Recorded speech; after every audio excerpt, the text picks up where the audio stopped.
नमस्कार। आज हम शुरू करते हैं नरेशन चैप्टर। नरेशन को इंग्लिश में स्टेटमेंट, स्पीच या नरेशन कहा जाता है। नरेशन क्यों कहा जाता है, सबसे पहले आइए हम देखते हैं। नरेशन वर्ड जो है एक नाउन है, स्पीच वर्ड भी नाउन है, स्टेटमेंट भी एक नाउन है। नरेशन बना है नैरेट वर्ब से। नैरेट का मतलब होता है, ये नैरेट लिखाता है। नैरेट मतलब होता है कहना। स्टेट मतलब भी होता है कहना। नैरेट और स्टेट से बना है नरेशन या स्टेटमेंट। जब भी हम कोई बात कभी कहते हैं या कभी कुछ कथित होता है तो उसे ही हम नरेशन कहते हैं।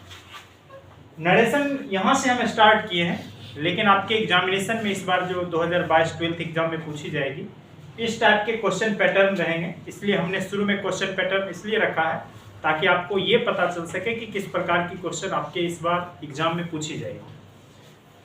क्वेश्चन पैटर्न में देखिए, डायरेक्ट क्वेश्चन आपको दी हुई रहेगी, शी सेड टू मी। ये नहीं रहेगा कि ये इस लेवल का क्वेश्चन है, ये स्पेशल रूल से है या जनरल रूल से है या फिर चेंज ऑफ पर्सन से है, change of other part of speech से है। डायरेक्ट क्वेश्चन दे दी जाएगी और लिखा रहेगा choose the correct indirect narration, या फिर क्वेश्चन देकर के लिखा रहेगा choose the correct direct narration. आपको डायरेक्ट भी पूछी जा सकती है और इनडायरेक्ट भी। वॉइस भी हम आपको इसके बाद आपको पढ़ाएंगे, वॉइस भी ऑनलाइन पर, तो आपको बताएंगे। ये सारी चीज़ें मैं क्लास में पढ़ा चुका हूँ, दोबारा रिवीजन के लिए मैं इस पर ऑनलाइन आ रहा हूँ। तो आपको हम बताएंगे कि किस तरह से उसमें एक्टिव वॉइस भी पूछी जाती है और पेसिव वॉइस भी। आप सिर्फ अगर पेसिव वॉइस बनाना सीख चुके हैं तो ये गलत हो जाएगी, उसमें पेसिव भी दे करके एक्टिव भी पूछा जा सकता है। समझ रहे हैं आप लोग? तो नरेशन में डायरेक्ट आपको ये चुनना रहेगा, तो डायरेक्ट अभी आप नहीं चुन पाएंगे। इसके लिए आपको पहले पढ़ना पड़ेगा, इसके रूल्स कौन कौन सारे हैं ये सारे देखना पड़ेगा आपको। तो हम पहले नरेशन की शुरुआत करते हैं। नरेशन है क्या? अगर कोई क्वेश्चन करता है कि व्हाट इज नरेशन, नरेशन क्या है, कथन क्या है, जनरली आम जीवन में यही होता है कि जो चैप्टर हम पढ़ते हैं वो लोग सवाल आपसे करेगा कि वो चीज़ क्या है। आप किसी को भी कहोगे केमिस्ट्री, फिजिक्स, मैथ्स या बायोलॉजी में कभी भी कि हम ये चैप्टर पढ़ रहे हैं, वॉइस पढ़ रहे हैं, सिंपली लोग क्वेश्चन करेगा व्हाट इज वॉइस। नाउन पढ़ रहे हैं तो व्हाट इज नाउन। लोगों को ज़्यादातर व्हाट इज से ज़्यादा कम पता, उससे ज़्यादा पता नहीं रहता। कहोगे केमिस्ट्री में सॉलिड स्टेट पढ़ रहे हैं, पूछेगा what is solid state. Chemistry पढ़ रहे हैं, व्हाट इज केमिस्ट्री। तो सीधा व्हाट इज से क्वेश्चन किया जाता है, तो उसका वो डेफिनेशन कहलाता है, परिभाषा कहलाता है। परिभाषा फिक्स नहीं होता, परिभाषा हम उसके गुण के आधार पर बनाते हैं कि वो चीज़ होता क्या है। The sentence that is narrated by someone, that is called narration. The sentence that is spoken by a person, that is called narration. The sentence that is stated by a man, that is called narration. वैसा वाक्य जो किसी वक्ता के द्वारा बोली जाती है उसे हम कथन कहते हैं। कथन वो वाक्य होता है जो किसी के द्वारा बोली जाती है। कथन वह वाक्य नहीं होता है जो वाक्य लिखी जाती है। जब तक इस वाक्य से पता नहीं चलेगा कि किसी ने बोला है, तब तक वह नरेशन नहीं हो सकता है। और जनरली लोग समझते हैं कि जैसे ये पूरा सेंटेंस है, ये पूरा नरेशन है। नहीं, नरेशन जो होता है इन्वर्टेड कोमाज के अंदर जो वाक्य लिखी रहती है उतना ही बड़ा नरेशन या स्टेटमेंट होता है। बाहर में सब्जेक्ट रहता है कहने वाला, रिपोर्टिंग वर्ब रहता है जिस वर्ब से ये इंडिकेट किया जाता है कि कहा जा रहा है, ऑब्जेक्ट रहता है। तो इस प्रकार से जो है नरेशन केवल इन्वर्टेड कोमाज के अंदर रहता है।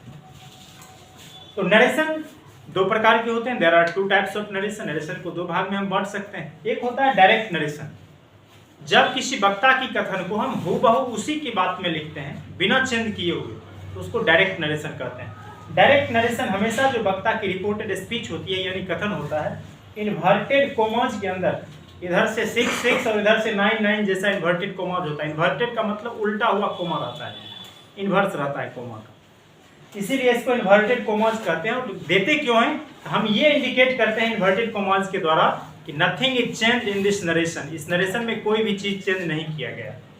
उसके बाद इनडायरेक्ट स्पीच में क्या करते हैं कि जब हम अपनी तरह से उस बात को कहते हैं तो उसे हम इनडायरेक्ट नरेशन कहते हैं। ही सेड, उसने कहा, गो देयर, गो देयर, उसने कहा, जैसे कहा वैसे हम रख दिए, तो इसको इन्वर्टेड कोमाज में रखना पड़ा। तो ये हो गया आपको डायरेक्ट नरेशन। ये सिर्फ इतना, गो देयर हुआ डायरेक्ट नरेशन। ये सब्जेक्ट है, ये रिपोर्टिंग वर्ब है, ऑब्जेक्ट इसमें नहीं है, लिसनर नहीं है। सब्जेक्ट स्पीकर होता है जो बोलता है। ही ऑर्डर्ड मी, कहोगे सर कैसे हो गया ये डायरेक्ट हम एग्जांपल दिए हैं, डायरेक्ट इनडायरेक्ट का कैसे हुआ ये हम आगे के रूल्स में सीखेंगे। ही ऑर्डर्ड मी, चूंकि ये गो देयर ऑर्डर है, वहां जाओ, हमने लिखा ही ऑर्डर्ड मी या order to go there, okay. अब हम आगे सीखते हैं कि नरेशन को चेंज कैसे करते हैं, how to change direct into indirect narration. आइए देखते हैं इसको, how to change direct into indirect narration. Direct को इनडायरेक्ट नरेशन में कैसे बदलते हैं।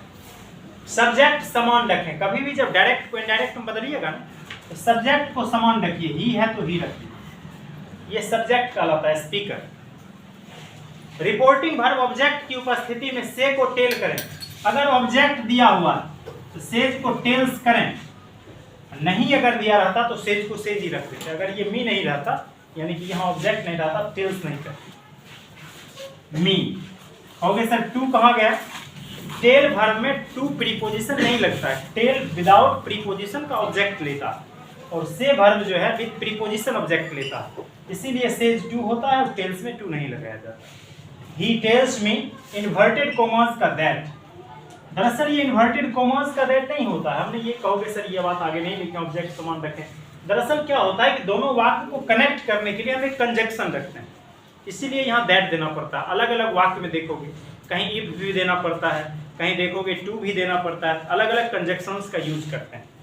उसके बाद इसमें जो है रिपोर्टेड स्पीच में 3 चेंजिंग होता है। पहला change of person, change of tense, change of other part of speech. इसके अंदर 3 चेंजिंग होता है। पहला है चेंज ऑफ पर्सन, कैसे होता है, यदि रिपोर्टिंग वर्ब प्रेजेंट या फ्यूचर में रहे, ये प्रेजेंट या फ्यूचर में रहे तो कहता है दी जाए तो नरेशन में केवल पर्सन बदले जाते हैं। अंदर में जो पर्सन रहेगा ये सेकंड पर्सन है, सेकंड पर्सन ऑब्जेक्ट के अनुसार, ये सेकंड पर्सन ऑब्जेक्ट के अनुसार, ये मी है, ये यहां जाएगा, लेकिन केस नहीं बदलता है। कभी पर्सन चेंज होता है लेकिन केस और जेंडर बराबर रह जाता है। तो यहाँ यू है सेकंड पर्सन, इसके जगह पर मी आएगा, ये आई आएगा। कहोगे सर आई क्यों आए, ये ऑब्जेक्टिव केस में, लेकिन ये सब्जेक्ट की जगह पर है, सब्जेक्टिव केस इसका डालेंगे, गया यही लेकिन केस इसी का रहेगा जो ये है। आई के साथ लगेगा एम। माय देखो फर्स्ट पर्सन है, फर्स्ट पर्सन बदलेगा सब्जेक्ट के अनुसार, ये आएगा सब्जेक्ट के अनुसार, ही जाएगा अब वहां। अंदर में फर्स्ट और सेकंड जब भी रहेगा फर्स्ट पर्सन की जगह पर सब्जेक्ट जाता है और सेकंड पर्सन की जगह पर ऑब्जेक्ट जाता है।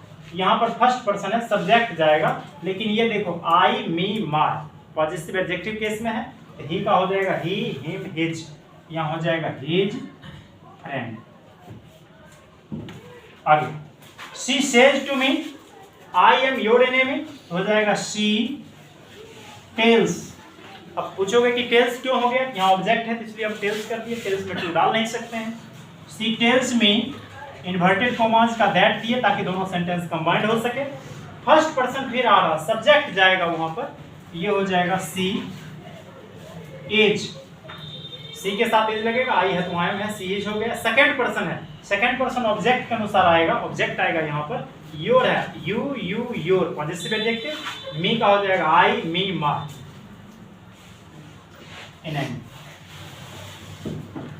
Next he will say to me, हो जाएगा he will tell me that. First person subject के अनुसार, देखो ये फर्स्ट पर्सन आई है, ये सब्जेक्टिव केस में, ये जाएगा सब्जेक्टिव केस में होगा ही के साथ एज। सेकंड पर्सन फिर देखो ऑब्जेक्ट के अनुसार मी जाएगा वहां पर, ऑब्जेक्ट में जो भी रहेगा वो वहां जाएगा। योर 3 नंबर पर है, आपको पॉजिटिव एडजेक्टिव है, मी का 3 नंबर हो जाएगा आपको आई me my partner. She says, इसमें हम सी टेल्स नहीं कर सकते, अगर टेल्स करेंगे तो ये गलत हो जाएगा। क्यों, क्योंकि इसमें ऑब्जेक्ट नहीं है, हो जाएगा she says that, inverted commas का दैट दिए ताकि दोनों सेंटेंस कंबाइंड हो सके। थर्ड पर्सन है, ये देखो ही थर्ड पर्सन है, ही सी टेन है, third person no change, third person no change, हो जाएगा ही का ही रह जाएगा एज। फिर ये फर्स्ट पर्सन है, फर्स्ट पर्सन सब्जेक्ट के अनुसार, सी का 3 नंबर आएगा, सी हर हर हर फ्रेंड। आगे राजू सेज टू लता, हो जाएगा राजू टेल्स लता। टेल्स क्यों, क्योंकि ऑब्जेक्ट लता है, राजू टेल्स लता इन्वर्टेड कॉमास का दैट। सेकंड पर्सन है, ऑब्जेक्ट के अनुसार लता का सी आएगा, इसका हो जाएगा she is. First person subject के अनुसार राजू का थर्ड पर्सन हो जाएगा ही हिम हिज सिस्टर। हम आशा करते हैं कि आप चेंज ऑफ पर्सन सीखे होंगे। चेंज ऑफ पर्सन में इन्वर्टेड कॉमास के अंदर आपने गौर किया होगा कि अगर बाहर में रिपोर्टिंग वर्ब प्रेजेंट या फ्यूचर टेंस में रहता है, से या सेज रहता है या सेल विल से रहता है, तो अंदर में केवल हम पर्सन चेंज करते हैं। फर्स्ट पर्सन सब्जेक्ट के अनुसार करते हैं, बाहर के सब्जेक्ट के अनुसार, सेकंड पर्सन ऑब्जेक्ट के अनुसार, और थर्ड पर्सन नो चेंज करते हैं। ये हो गया चेंज ऑफ पर्सन। यहाँ तक समझ रहे हैं? यस या नो? आगे देखिए change of tense. Change of tense क्या है तो देखते हैं। यदि रिपोर्टिंग वर्ब जो हम लोग से या सेज लिखते थे या शैल विल से लिखते थे, अगर ये पास्ट में रहता है यानी कि भूतकाल में कहा ही, तो अंदर में तो प्रेजेंट या फ्यूचर में लिखी जाएगी, तब आपको पास्ट में ही अंदर भी करना पड़ेगा। रिपोर्टेड स्पीच भी जो है पास्ट में होगा। कहता है कि यदि रिपोर्टिंग वर्ब पास्ट टेंस में दी हुई हो तो नरेशन में पर्सन के साथ साथ टेंस भी चेंज करें। पर्सन के साथ साथ क्या टेंस भी चेंज करें। V1 या V5 रहे उसको V2 कर दें, प्रेजेंट को पास्ट में करें, प्रेजेंट को पास्ट में करें, प्रेजेंट को पास्ट में करें, पास्ट पास्ट परफेक्ट होगा, past continuous past perfect continuous होगा। उसके बाद शैल शुड में, विल शुड में, कैन शुड में, माइट। देखिएगा कैसे चेंज होता है। ही सेड टू मी हो जाएगा ही टोल्ड मी। कहोगे सर उस समय टेल्स करते थे, अभी टोल्ड क्यों कर रहे हैं? ये जो जिस फॉर्म में रहेगा उसी फॉर्म हम चेंज करेंगे। He told me inverted commas का दैट। फर्स्ट पर्सन सब्जेक्ट के अनुसार जो चेंज एक बार कर दिए वो होते रहेगा पूरे नरेशन। फर्स्ट पर्सन सब्जेक्ट के अनुसार ही के साथ इज। सेकंड पर्सन ऑब्जेक्ट के अनुसार ये देखो पॉजिटिव एडजेक्टिव केस में है, इसका पॉजिटिव एडजेक्टिव केस होगा my classmate. Full stop.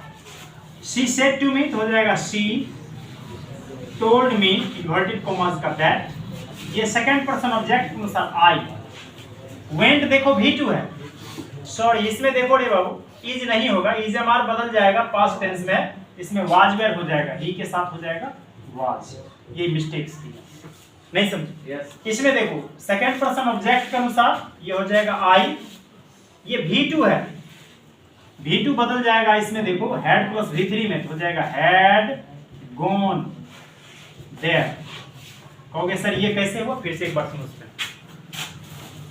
Change of tense यही कहता है अगर रिपोर्टिंग वर्ब सेड या टोल्ड रहे, अंदर में इजएमआर नहीं रहने देंगे, तब वाजवेयर कर देंगे। इजएमआर था तो वाजवेयर करेंगे कि नहीं करेंगे? समझ रहे हो?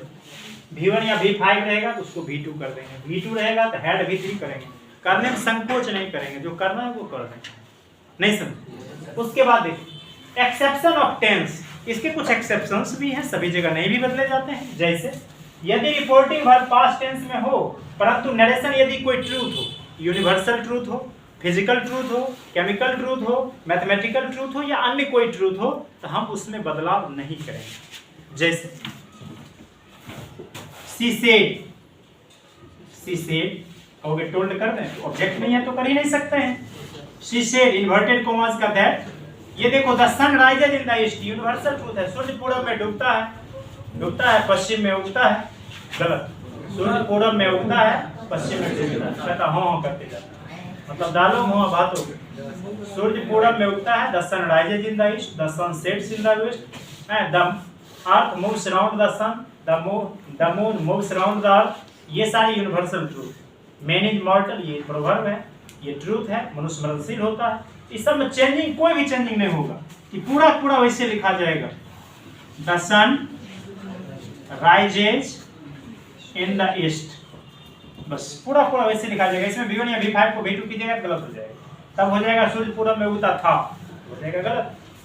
हो जाएगा he told me that man is मॉर्टल, जैसे है वैसे लिख दीजिए। इज मार्क वाजवर नहीं करिएगा, मनुष्य मरणशील होता था मतलब अब नहीं होता, ये गलत हो जाएगा। Man is mortal. ये हो गया आपको change of tense, change of person, change of tense. Man is mortal, yes. आगे change of other part of speech. कहता है कि यदि रिपोर्टिंग वर्ब पास्ट टेंस में रहे तथा निम्नलिखित वर्ड रहेगा, दिस रहेगा तो आपको दैट करना है, दिस रहेगा दोज करना है, ये नियरेस्ट वर्ड को फारेस्ट वर्ड में, दूर वाले शब्द में बदलना। ही सेड हो जाएगा ही सेड, इन्वर्टेड कॉमास का दैट दिए, फर्स्ट पर्सन सब्जेक्ट के अनुसार ही। कम V1 है तो V2 करेंगे कैम। हेयर का क्या करेंगे देयर, हेयर बदलेगा देयर। अब ये नहीं कि देयर भी रहेगा तो उसको हेयर कर देना तो गलत हो जाएगा। She told me, inverted comma का दैट, सेकंड पर्सन ऑब्जेक्ट के अनुसार आई, लाइक V1 है तो हो जाएगा लाइक V2, डेस का दैट। ये हो गया आपको change of other part of speech तक। नरेशन में यहाँ तक के रूल्स को जनरल रूल्स कहा जाता है जो असर्टिव सेंटेंस पर अप्लाई होता है। अब हम नरेशन में यानी कि जो रिपोर्टिंग वर्ब रहेगा, रिपोर्टेड स्पीच रहेगा, उसको interrogative sentence, imperative sentence, optative sentence और एक्सक्लेमेटरी सेंटेंस को बाद में देखेंगे। तब तक के लिए इतना।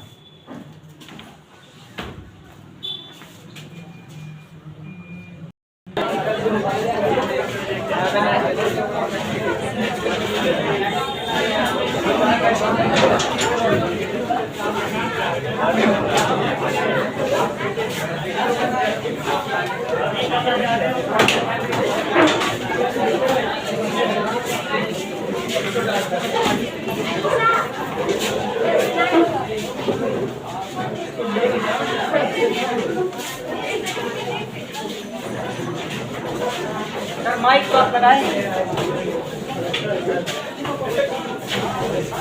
आलोक आप आ रहे हैं, ये भी लाइव है।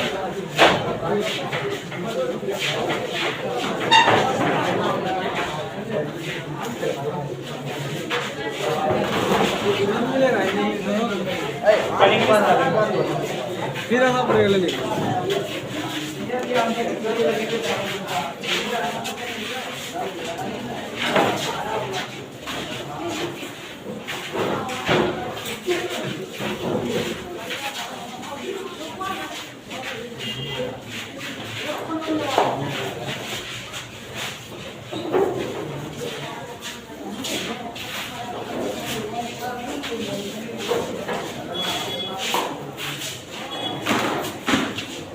कल आइए।